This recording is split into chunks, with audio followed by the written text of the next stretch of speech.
देखिए, मैग्नेटिज्म में जो क्वेश्चन आए हैं मेंस में, पहला क्वेश्चन है, a condenser of capacity C is charge to potential difference V1. The plates of the condenser are then connected to ideal inductor of inductance L. The current through the inductor when the potential difference across the condenser reduces to V2.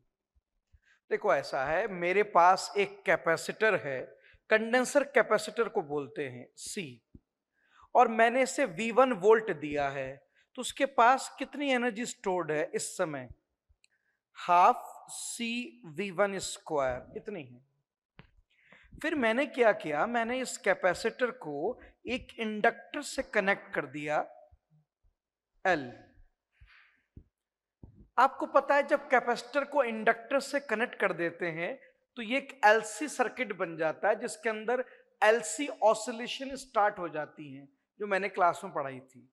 तो यहां पे LC oscillation start हो गई होंगी और एक current develop हो गया होगा। इस प्रोसेस के अंदर एग्जामिनर लिखता है कि कंडेंसर का पोटेंशियल डिफरेंस घटकर V2 हो गया।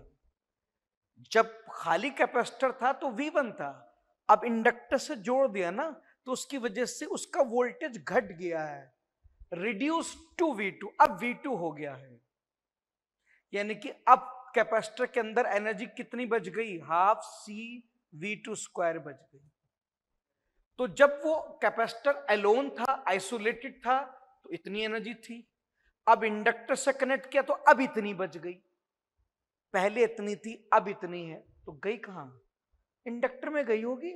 जब इंडक्टर में करंट आता है तो उसमें एक मैग्नेटिक एनर्जी आ जाती है, ये एनर्जी जो यहां कम हुई है वो इंडक्टर में चली गई होगी।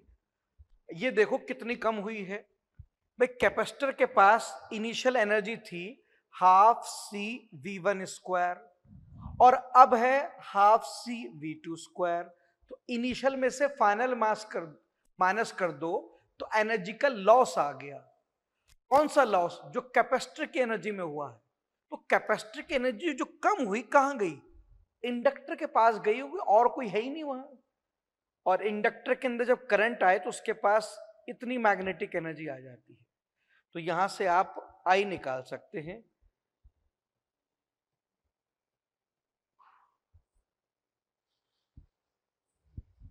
देखना कोई ऑप्शन मैच कर रहा हो तो देख लेते हैं। कौन सा मैच कर रहा है? ये वाला D मैच कर रहा है, चेक कर लीजिए, देख लो अच्छी तरह। कोई डाउट हो तो बता दीजिए। चलो नेक्स्ट क्वेश्चन देखते हैं। A conducting circular loop is placed in a uniform magnetic field 0.025 Tesla with its plane perpendicular to the loop. The radius of loop is made to shrink at a constant rate 1 millimeter per second. The induced EMF when the radius is 2 centimeter is. देखो यहां पर कहा गया है कि मेरे पास एक conducting circular loop है जो आपने यूनिफॉर्म मैग्नेटिक फील्ड के परपेंडिकुलर रखा है। अब वो फील्ड परपेंडिकुलर है, अब क्या तो इनसाइड होगी या आउटसाइड? मैंने इनसाइड मान लिया, कुछ दिया तो है नहीं, ठीक है। क्या चाहिए? इंड्यूस EMF चाहिए। तो वो लगाते हैं, पहले फ्लक्स निकालते हैं। फाई होता है B.S, इससे लिख सकते हैं BS cos theta. BS theta कितना होगा? देखो आपका रेडियस श्रिंक कर रहा है, श्रिंक का मतलब रेडियस घट रहा है। अगर रेडियस घट रहा है तो इसका एरिया घट रहा होगा, अगर एरिया घट रहा है तो फ्लक्स घट रहा होगा, और अगर फ्लक्स कम हो रहा है तो लेंज लॉ उसे बढ़ाने के लिए अपनी फील्ड इसके अलोंग देगा। ये इनसाइड है, वो भी इनसाइड देगा। इनसाइड फील्ड कब आती है?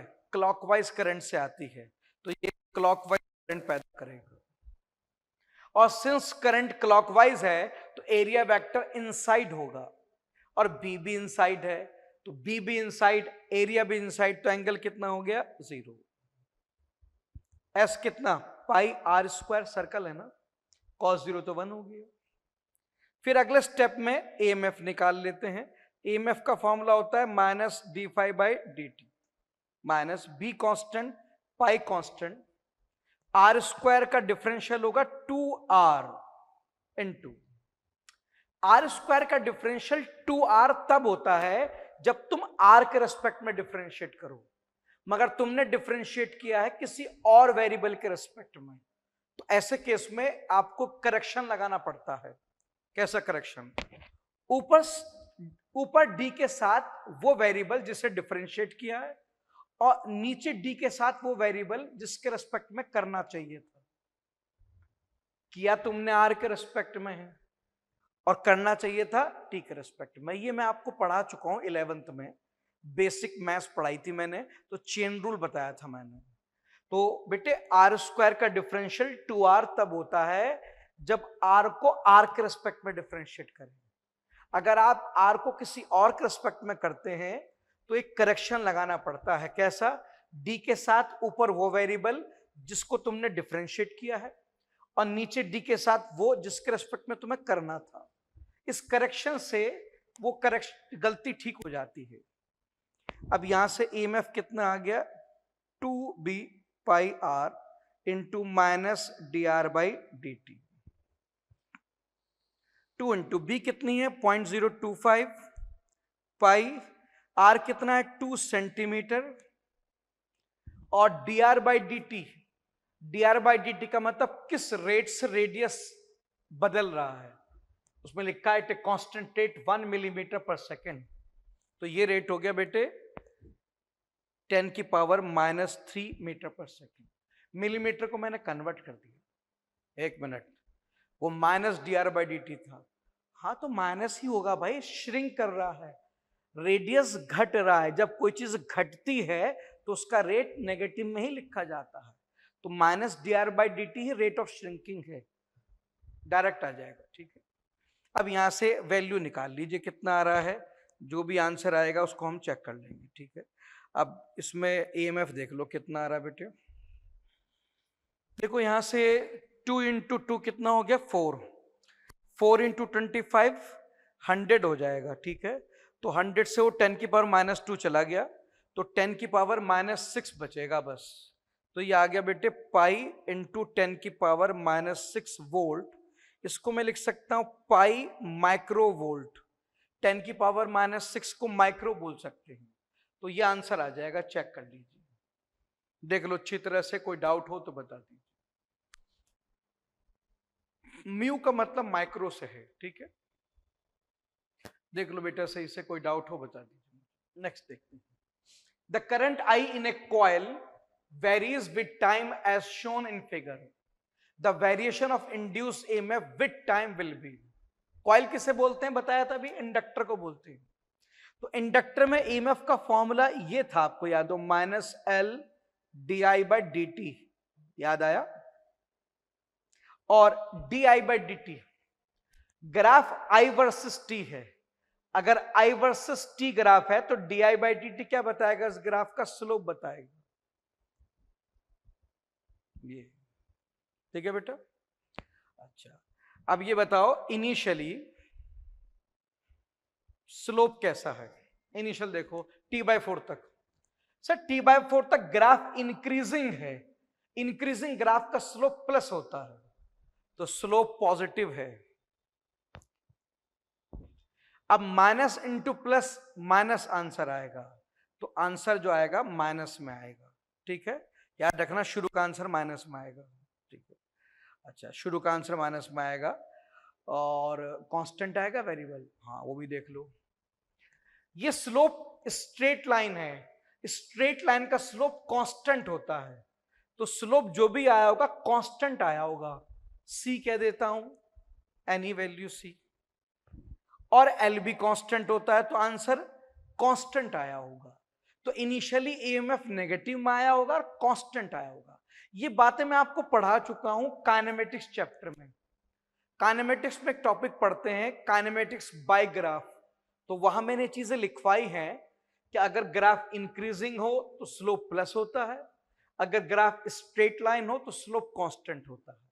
तो ये स्लोप कांस्टेंट है और पॉजिटिव है, तो स्लोप प्लस कांस्टेंट है। तो ये आ गया माइनस LC। तो EMF कांस्टेंट आएगा और नेगेटिव में आएगा। अब बताओ ऐसा कितने ऑप्शन है जिसमें EMF नेगेटिव में हो इनिशियली और कांस्टेंट हो? अब देखो पहला ऑप्शन ही है, पहले ऑप्शन में EMF इनिशियली नेगेटिव है और कांस्टेंट है, ये तो मैच कर गया। दूसरा नेगेटिव है मगर ये कांस्टेंट नहीं, तो बदल रहा है, ये कांस्टेंट नहीं है वैल्यू, EMF तो कांस्टेंट आना चाहिए, गलत है। ये तो दोनों EMF क्या है, पॉजिटिव है, माइनस आ रहा है इनिशियली, ठीक है। अच्छा इनिशियली आ रहा है आगे, अब आगे चेक करने की जरूरत क्या, आंसर तो आ गया आपका, करना चाहो कर लो। ये इनिशियल था, बीच में मिडिल में क्या आएगा, तो मिडिल में अगेन फॉर्मूला यही है, minus LDI/dt, minus L into DI/dt क्या है, स्लोप, और आप देख सकते हैं इसका स्लोप 0 है। क्यों? क्योंकि ये जो ग्राफ है मिडिल वाला ये एक्स एक्सिस के पैरेलल है, जब ग्राफ एक्स के पैरेलल हो तो एक्स एक्सिस से कितना एंगल होगा, 0, तो अगर एक्स से एंगल 0 है तो स्लोप tan थीटा होता है, तो tan 0 तो 0 हो जाएगा, स्लोप 0 है तो EMF भी क्या आएगा, 0 आएगा, तो बीच में EMF 0 हो गया होगा, वो आप देख लो, शुरू में नेगेटिव था फिर बीच में 0 हो गया, बाद में फाइनली क्या होगा, फिर से लगा दो, फाइनली फॉर्मूला तो ये लगेगा, minus LDI/dt EF minus L into, sir again ये एक स्ट्रेट लाइन है, तो स्ट्रेट लाइन का स्लोप कांस्टेंट होता है, स्लोप तो कांस्टेंट होगा, लेकिन ग्राफ डिक्रीजिंग है, स्लोप नेगेटिव में होगा, स्ट्रेट लाइन है तो कांस्टेंट होगा, डिक्रीजिंग है तो नेगेटिव, तो माइनस C, तो EMF कितना आ गया बेटे, EMF आ गया प्लस LC, L और C दोनों कांस्टेंट है, तो फाइनली EMF प्लस होगा और कांस्टेंट होगा, देखो फाइनली EMF प्लस है और कांस्टेंट है आपका, तो फर्स्ट ऑप्शन परफेक्ट है। हालांकि पूरा सॉल्व करने की जरूरत नहीं थी, इनिशियल से ही आंसर पता लग गया था, फिर भी प्रैक्टिस कर रहे हो तो पूरा सॉल्व कर लो, ठीक है। ये क्वेश्चन नीट में 2 बार आया था, एक बार पहले भी आया था, उस वक्त इसका आंसर गलत दे रखा था, कौन सा, नहीं ये वाला ऑप्शन ही नहीं था, वहां सारे ऑप्शन अजीब अजीब थे, तो उस वक्त गलत था, लेकिन बाद में दोबारा आया तो बिल्कुल ठीक कर दिए थे उसने, ठीक है। तो ऐसा है ना, एक बार एग्जामिनर ने गलती कर दी, अब तो हर बार करेगा, अब दोबारा जब ये आए दोबारा वाला ही है तो ठीक करके दिया था उसने, अब आंसर बिल्कुल सही मैच कर रहा है। In a coil of resistance 10 ohm, the induced current developed by changing magnetic flux through it is shown as a function of time. ये induced current versus time का function है. The magnitude of change in flux through the coil in Weber is, change in flux चाहिए इसे, चलो ये बताओ EMF का formula क्या है, माइनस d∅/dt, करंट को क्या लिख सकता हूं, EMF अपॉन रेजिस्टेंस, यानी कि माइनस d∅/Rdt, भाई इंड्यूस EMF का फॉर्मूला ये है, और करंट का होता है EMF अपॉन रेजिस्टेंस, ये आ जाएगा, dt को धर ले जाओ I के साथ, तो यहां से d∅ कितना आ जाएगा, d∅ आ जाएगा माइनस RIdt d∅, दोनों साइड इंटीग्रेट कर दो,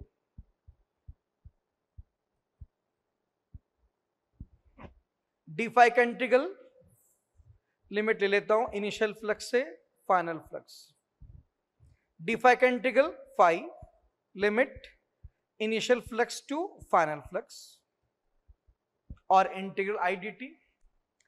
मैंने बताया था इंटीग्रल ग्राफ का एरिया होता है, इसका इंटीग्रल तो नहीं पता मगर इसका ग्राफ पता है, एरिया निकाल तो इंटीग्रल अपना पा जाएगा, इंटीग्रल ग्राफ का एरिया होता है, जरा देखना इसका एरिया कितना होगा, ये वाला ट्रायंगल का एरिया कितना होता है, half into base into height, 0.2 हो गया, हाँ तो ये वहां रख दो इंटीग्रल की जगह 0.2, आर कितना है सर, आर है 10 इंटू 0.2, चलो लिमिट रखो, final flux minus initial flux equals to -2, minus इधर ले जाओ, initial flux minus final flux equals to 2। Change in flux 2 है, चेक कर लीजिए। और इनिशियल माइनस फाइनल का मतलब फ्लक्स घट रहा है। अगर फाइनल माइनस इनिशियल होता तो फ्लक्स बढ़ रहा होता। तो आपका फ्लक्स घट रहा है और उसमें चेंज कितना आएगा, 2 का चेंज आएगा। चेक कर लीजिए, देख लो अच्छी तरह से। यही तो पूछा था उसने बेटे, the magnitude of change in flux through the coil is, कितना आ गया, 2 आ गया। कितना आंसर हो गया। नेक्स्ट देखते हैं। A coil of resistance 400 ohm is placed in magnetic field. If magnetic flux is linked with coil varies with time as the current in the coil at t equals to 2 seconds. ये आपको पता है induce EMF का formula होता है minus d∅dt minus function है 50t², 50 constant है, t² का डिफरेंशियल 2t, 4 कांस्टेंट है 0, तो ये आ गया -100t। चेक कर लो, एएमएफ का डायरेक्ट फॉर्मूला है माइनस d∅dt। 5 वो है, पहला टर्म है 50t², 50 तो कांस्टेंट है और t² का डिफरेंशियल 2t, 4 खाली कांस्टेंट है, खाली कांस्टेंट का डिफरेंशियल 0 होता है। एएमएफ आ गया, टी पुट कर दो, 2 सेकंड दे रखा है ना। कुछ लोग कहते हैं सर यहां टी पुट नहीं कर सकते थे। जो चीज वेरिएबल होती है वो एंड में पुट की जाती है, शुरू में नहीं। कांस्टेंट को आप कभी भी पुट कर सकते हैं, in the beginning, in the middle, at the end, लेकिन वेरिएबल हमेशा एट द एंड पुट किए जाते हैं। एएमएफ निकल गया, अब पुट कर दीजिए। क्या चाहिए उसे, उसे करंट चाहिए। ओम्स लॉ लगा दो, करंट होता है total EMF by total R, तो 200 बाय 400 1/2 0.5 एम्पियर। माइनस नहीं लगाया, माइनस डायरेक्शन बता रहा है, आपको तो खाली वैल्यू चाहिए। कोई ऑप्शन है माइनस में, इसका मतलब उसे डायरेक्शन में इंटरेस्ट नहीं है, तो खाली वैल्यू बताया तो डायरेक्शन छोड़ दो। जब उसे इंटरेस्ट नहीं तो तुम्हें क्यों इंटरेस्ट है। नेक्स्ट क्वेश्चन देखिए। A current of 2.5 ampere flows through a coil of inductance 5 henry, ठीक है। The magnetic flux linked with the coil is, sir ये तो बहुत सिंपल क्वेश्चन है। करंट दिया है कॉइल का, कॉइल किसे बोलते हैं, इंडक्टर को। इंडक्टर का करंट दिया है और उसका इंडक्टेंस दिया है, मतलब I दिया है, L दिया है। क्या पूछा है, फ्लक्स। फ्लक्स का डायरेक्ट फॉर्मूला होता है L into I, L5 H I 2.5, तो ये बेटा आ गया 12.5। खत्म हो गया क्वेश्चन, चेक कर लो। LI फॉर्मूला होता है ना बेटे फ्लक्स का, तो L इंटू I कर दीजिए, डायरेक्ट आंसर आ जाएगा। A thin semicircular conducting ring of radius r is falling with its plane vertically in horizontal magnetic field. The potential difference developed across the ring when its speed is v is, potential difference across the ring, ये पूरी ring सेमीसर्कुलर ring है, ठीक है। देखिए एक सेमीसर्कुलर ring है जो v speed से नीचे आ रही है, ये एंड P है और ये एंड Q R है, सर ये R है। तो आपको पता है जब कोई कंडक्टिंग बॉडी किसी फील्ड में चलती है तो उसमें एक मोशनल ईएमएफ आ जाता है, जिसका फॉर्मूला था VBL sin theta, speed V, magnetic field B, और L होता है displacement, shortest gap between initial and final, कितना होगा, डायमीटर होगा। और थीटा क्या होता है, angle between velocity and displacement. Velocity y में है, डिस्प्लेसमेंट x में, एंगल कितना होगा, 90। ये मोशनल ईएमएफ का फॉर्मूला हो गया।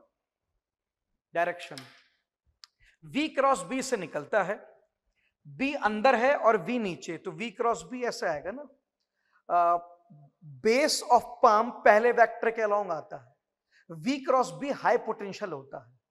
कैसे निकालते हैं, बेस ऑफ पाम पहले वेक्टर के अलोंग, पहला वेक्टर v है, पाम अंदर की तरफ है क्योंकि दूसरा वेक्टर भी अंदर है, तो बेस पहले वेक्टर v के अलोंग, पाम दूसरे वेक्टर b के अलोंग। अब बताओ थंब का टिप कहां है, उधर आर की तरफ, आर हायर पोटेंशियल पे है, पी लोअर पोटेंशियल पे है, ठीक है। तो वैल्यू इतनी है 2 VBR और आर का पोटेंशियल पी से ज्यादा है, ये हो जाएगा। Answer is 2RBV and R is higher potential. Check कर लो। A uniform magnetic field is restricted in a region of radius r. इस रीजन में मैग्नेटिक फील्ड क्रॉस क्रॉस लगा है। The magnetic field changes at the rate dB/dt. Loop 1 of radius r more than r encloses the region r, and loop 2 of radius r is outside the region magnetic field. The EMF generated is, देखो आपको अच्छी तरह पता है कि जब कोई magnetic field very करती है, ठीक है, तो EMF जनरेटेड का फॉर्मूला ये होता है AdB/dt, ठीक है, और A क्या होता है, एरिया इनसाइड द फील्ड, ठीक है, वो एरिया जो फील्ड के अंदर हो। अब लूप तो ये है, मगर इनसाइड द फील्ड एरिया कितना है, सिर्फ इतना है, तो स्मॉल आर लेना बेटे, कैपिटल आर मत लेना। जब ये फॉर्मूला मैंने पढ़ाया था तो लिखवाया था ए होता है एरिया इनसाइड द फील्ड। तो वैसे तो हमारा लूप ये है, ये, मगर मुझे एरिया लूप का नहीं लेना, इनसाइड फील्ड लेना है, तो स्मॉल आर लूंगा, πr² dB/dt। ये किसका है, लूप 1 का EMF हो गया। और लूप 2 का, सर ये फॉर्मूला लूप 2 पे लगेगा, बताओ उसका कितना एरिया इनसाइड द फील्ड है। सर उसका एरिया फील्ड के अंदर है ही नहीं, वो तो फील्ड के बाहर बैठा है। हाँ तो 0 लूंगा।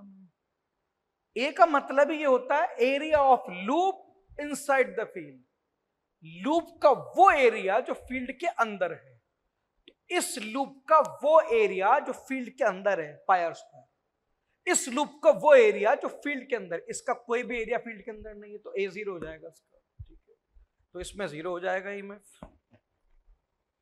अब खुद देख लीजिए कौन सा आंसर देना है आपको, ये हो जाएगा आपका डी। तो बेटे मीनिंग याद रखना, मैंने जब ये फॉर्मूला लिखवाया था तो वहां जाके देखो लिखा होगा A is area of loop, area of loop है लेकिन टोटल नहीं, इनसाइड द फील्ड, लूप का वो एरिया जो फील्ड के अंदर हो, ठीक है। चेक कर लीजिए। Figure shows a circuit that contain 3 identical resistor with 9 ohm each, 2 identical inductors with 2 millihenry each, and ideal battery of 18 volt. The current I through the battery just after the switch closed is. ये question बाहर कर दिया गया था NEET से, इसमें कुछ problem थी, अब मुझे पता नहीं टाइपिस्ट ने ठीक कर दी नहीं कर दी है, मगर नीट में जब ये क्वेश्चन आया था तो कोई भी आंसर मैच नहीं हो रहा था, इसलिए नीट ने इस क्वेश्चन को एलिमिनेट कर दिया था। हम करके देखते हैं। आपको just after the switch close चाहिए, मतलब इनिशियली चाहिए। Just after the switch close का मतलब सर्किट बंद होने के तुरंत बाद, इनिशियली। आपको पता है initially inductor broken wire behave करता है और कैपेसिटर कनेक्टिंग वायर बिहेव करता है। तो जहां जहां इंडक्टर है वहां ब्रोकन वायर बना दीजिए और जहां जहां कैपेसिटर है वहां कनेक्टिंग वायर बना दीजिए।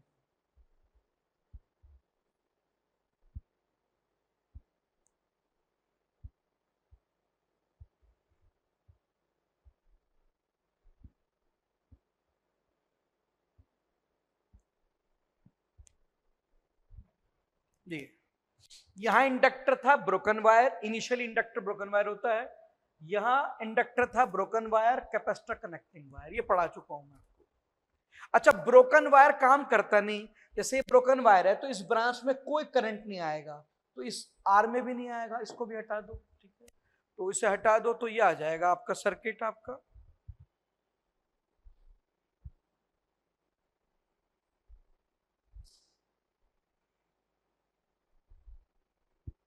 या बस ये बचेगा सर्किट में और ये बचेगा, दोनों किसमें है, पैरेलल में है, तो उनको एक बना दो पैरेलल सर्किट को, तो ये आ जाएगा बेटे,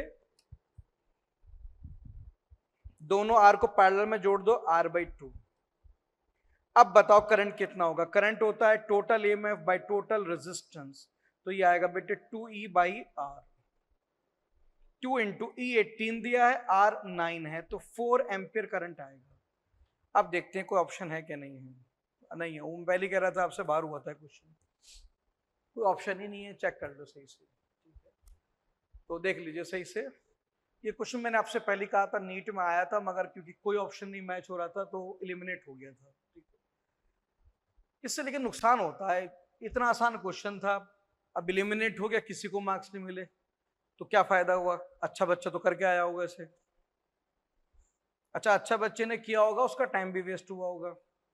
भाई पहले किया, टाइम लगा, आंसर मैच नहीं हुआ, फिर झक मारी होगी शायद मैं गलत हूं, कई बार क्रॉस चेकिंग की होगी, और बाद में थक के वो मायूस हो गया होगा, टाइम भी बर्बाद हुआ होगा, फिर मायूसी भी होती है, नहीं होता क्वेश्चन।